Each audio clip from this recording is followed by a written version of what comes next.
Bueno, pois darvos a benvida e agradecer a vosa presenza nun sábado tan frío. Aquí vai caloriña en moitos sentidos. Darvos a benvida a esta primeira edición de Fai Memoria, unha xornada de formación sobre memoria histórica para docentes e non só, que organiza a Deputación da Coruña. Temos que agradecer tamén ao Concello de Santiago que nos cedeu este espacio tan bonito, porque para celebrar unha xornada como esta era necesario ter un espazo que tivese memoria tamén, a memoria de Maruxa e de Coralia forma parte desta cidade e tamén dos contidos que imos ter. Pois deixo vos... Imos intentar manter os tempos, é complicado porque son moitas persoas. Tivemos que reducir 2 xornadas nunha, entón, bueno, imos aí un pouco de atrapallo e de acelere cos tempos, pero tentaremos cumplilo. Deixo vos coa... Sí, non, despois. Sí, despois da presentación. Deixo vos coa deputada de Igualdade da Deputación da Coruña, Soledad Agra, e despois daremos unhas explicacións técnicas sobre cousiñas sobre a xornada antes da primeira ponencia. Moitas grazas. Bueno, eu son a deputada de Igualdade, Lingua e Dereitos Civís. En realidade, esta formación organizámola desde a área de Dereitos Civís, en principio pensada para docentes, pero que tamén quisemos abrir a todas aquelas persoas que teñen interese na temática que imos a tratar hoxe. Fai Memoria creouse con 2 obxectivos fundamentais.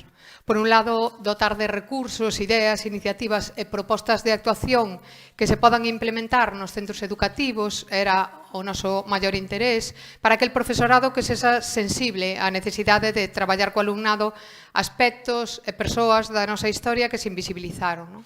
E, por outro lado, outro dos nosos pensamentos a hora de organizar isto foi crear un espazo de encontro para que poidades coñecervos, poñervos cara, partillar inquedanzas, iniciativas e tamén preocupacións ao respecto dos temas que aquí imos tratar. Sabemos que moitas veces o profesorado se sinte só, a veces hai centros nos que parecen como unha illa no medio de todo o claustro, e tamén moitas veces sós dentro das propias aulas cando te atopas con rapazada, non? Con adolescentes que teñen uns comportamentos que non sabes como atallar.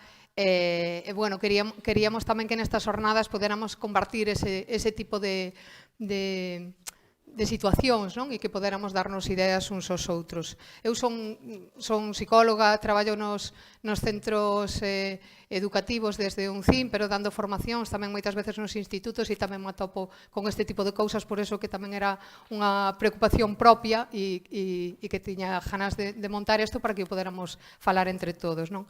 Foi tamén, eso, principalmente, a parte destes obxectivos, nós estábamos preocupados por esas 3 cousas, non? Por un lado, a carencia de contido docente para tratar a memoria democrática nas aulas, por outro lado, o branqueamento que se está facendo en algún contido educativo de parte da nosa historia, sobre todo no referente aos ideais da República e ao golpe de Estado que instaurou o fascismo durante 40 anos neste Estado. E, por outro lado, a invisibilización e incluso a deturpación da historia de persoas, nomeadamente mulleres, que deberían ser postas en valor nas aulas e que servirían de referentes ás novas xeracións.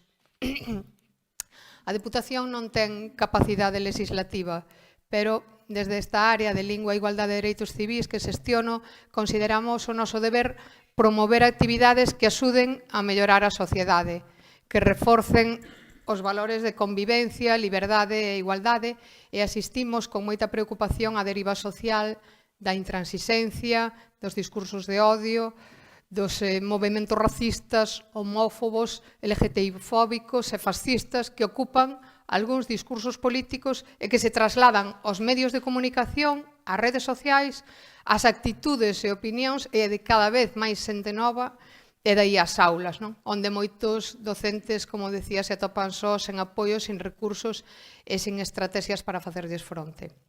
Dai estas jornadas. Penso que escollemos ben a palestra. As nosas intencións eran achegarvos diferentes propostas de diferentes ámbitos. Temos aquí xente do teatro, da literatura, vamos a ter un roteiro de exposicións e penso que todo de alta calidade. Eu agradezolle moitísimo a todos as persoas que van a falar nestas palestras a súa disposición e entusiasmo a participar.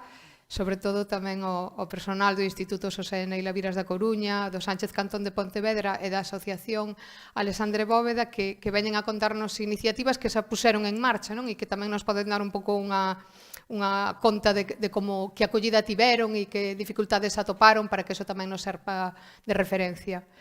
Así que nada, xa lles dou paso, quédanos por diante un día moi productivo, espero, agardo tamén que aprendamos moito, que compartamos, que reflexionemos, temos moitas esperanzas postos en todas e todos vós, porque así, facendo memoria, recordando a historia, que non queremos que se volva a repetir, pois podemos seguir cara a un futuro mellor para todas. Moitas grazas por vir.